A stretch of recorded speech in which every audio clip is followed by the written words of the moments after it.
सदियां बीतने लगे, जमीन पर जिंदगी फैलने लगी। इंसानों के छोटे छोटे कबीले आबाद हुए। कोई खेती बाड़ी करता है, कोई शिकार करता है, कोई मवेशी पालता है। और इस सब के दरमियान एक पहाड़ी वादी में एक नबी अभी भी मौजूद था, हजरत आदम अलैहिस्सलाम। अब उनकी उम्र बहुत ज्यादा हो चुकी थी, लेकिन चेहरे पर सुकून और आंखों में इल्म की चमक होती है। अम्मा हव्वा अलैहिस्सलाम भी उनके पहलू में बैठी होती है और चेहरे पर माँ जैसा प्यार और सब्र का रंग होता है। ये वो ज़माना था जब इंसान अपनी पहचान सीख रहा था और आदम अलैहिस्सलाम उन्हें रब की पहचान सिखा रहे थे। हज़रत आदम एक बुलंद पत्थर पर बैठते हैं। इर्द गिर्द उनकी औलाद जमा हो जाती है। बच्चे, जवान, औरतें सब खामोशी से सुनने में मसरूफ़ हो जाते हैं। हज़रत आदम अलैहिस्सलाम फरमाते हैं, ऐ मेरी औलाद सुनो, अल्लाह ही ने हमें पैदा किया, ज़मीन को हमारे लिए बिछाया, दरख्तों को रिस्क बनाया।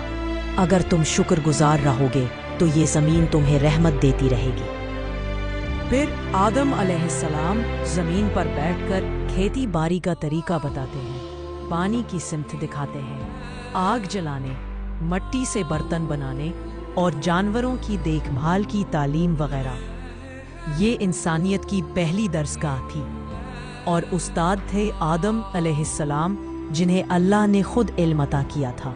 अम्मा हव्वा अलैहिस्सलाम भी बच्चियों की तरबियत बहुत अच्छे से करती है, जैसे कि खाने के आदाब, सफाई, सब्र और मोहब्बत वगैरह। अम्मा हव्वा अलैहिस्सलाम बच्चों को कहती हैं, ऐ मेरे बच्चों, दिलों में बुग़्ज़ ना रखो, जो तुम्हारे पास है उस पर शुक्र करो। सब्र करने वाले को अल्लाह अपने करीब रखता है। छोटे बच्चे उनके हाथों में बैठते हैं। वो नर्म लहजे में कहानियाँ सुनाती हैं कि कैसे जन्नत में नाफरमानी ने दुख दिया था और अब ज़मीन पर सब्र ने राहत दी। शैतान देखता है कि आदम अलैहिस्सलाम की औलाद अल्लाह के करीब जा रही है। वो गुस्से से कहता है, मैं उन्हें दोबारा भटकाऊंगा, उनके दिलों में फ़ख्र और हसद डालूंगा, जैसे मैंने काबील में डाला था। और वो अपने काम में मसरूफ़ हो जाता है। आखिरकार शैतान के हथकंडे काम आने लग जाते हैं और लोगों के दिलों में इख्तिलाफ़ात पैदा होने लगते हैं, झगड़े, गुरूर, अपनी बरतरी के एहसासात वगैरह। मगर हज़रत आदम अलैहिस्सलाम अपनी औलादों को जमा करते हैं और फरमाते हैं, शैतान तुम्हारा खुला दुश्मन है, वो तुम्हें झूठे वादे देता है, उसकी बात कभी मत सुनो। रात के वक्त तन्हाई में हज़रत आदम अलैहिस्सलाम सजदे में होते हैं, आँखों से आंसू बह रहे होते हैं। हज़रत आदम की ज़ुबान से निकलता है, ऐ मेरे रब, अगर मैंने या मेरी औलाद ने ख़ता की तो हमें माफ़ फरमा, तो सबसे ज़्यादा रहम करने वाला है।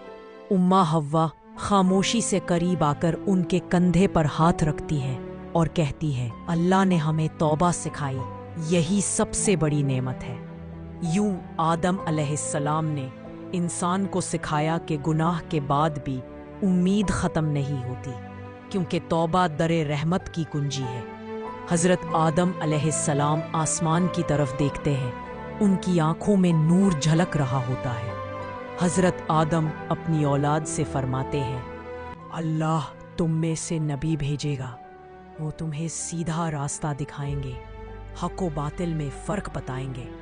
और एक दिन एक आखिरी नबी आएगा जिसके नूर से ज़मीन और आसमान रोशन हो जाएंगे। ये कहते हुए आसमान पर एक रोशनी ज़ाहिर होती है, एक चमकता हुआ नूर जो दूर उफ़ुक़ तक फैलता है। ये नूरे मुहम्मदी सल्लल्लाहु अलैहि वसल्लम होता है, जो हज़रत आदम अलैहिस्सलाम के दिल में उम्मीद और सुकून भर देता है। फजर के वक्त हवा में खामोशी होती है। हज़रत आदम अलैहिस्सलाम एक दरख्त के साए में बैठे होते हैं। उनका जिस्म कमज़ोर हो चुका होता है, मगर चेहरा पहले से ज़्यादा रोशन होता है। वो अपनी औलाद को करीब बुलाते हैं। उनके गिर्द अम्मा हव्वा अलैहिस्सलाम की नस्लें मौजूद होती हैं। हज़रत आदम अलैहिस्सलाम फरमाते हैं, मेरा वक्त करीब है, ईमान पर ज़िंदगी गुजारना, झूठ से बचना اور اللہ کے حکم سے کبھی من نہ موڑنا۔ یہی میری امانت ہے تمہارے لیے۔ اماں حوا علیہ السلام آہستہ سے ان کے سر کو اپنی گود میں رکھتی ہے۔ ان کی آنکھوں سے آنسو بہہ رہے ہوتے ہیں مگر چہرے پر صبر ہوتا ہے۔ پہلا انسان، پہلا نبی اب اپنے رب سے ملنے جا رہا ہوتا ہے۔ فرشتے نازل ہونے لگتے ہیں۔ ایک نرم نور حضرت آدم علیہ السلام کے گرد پھیل جاتا ہے۔ روح پرواز کرتی ہے، فضا میں سکون چھا جاتا ہے۔ پہاڑ، درخت، دریا سب خاموش ہو جاتے ہیں۔ اماں حوا علیہ السلام کہتی ہے، اللہ کی امان میں جاؤ اے آدم، تم نے اپنا فرض پورا کیا۔ فرشتوں نے ان کی اولاد کو بتایا کہ دفنانا کیسے ہے۔ انہوں نے قبر بنائی اور پہلی بار انسان نے اپنے نبی کو زمین کے سپرد کیا۔ ہوا میں ایک نور پھیل گیا۔ فرشتوں نے کہا، یہ وہ انسان ہے جسے اللہ نے اپنے ہاتھ سے بنایا، جسے علم دیا اور جو زمین پر اللہ کا پہلا خلیفہ تھا۔ غروب آفتاب کے وقت وادی میں درختوں کے سائے تلے اماں حوا علیہ السلام اکیلی بیٹھی ہوتی ہے۔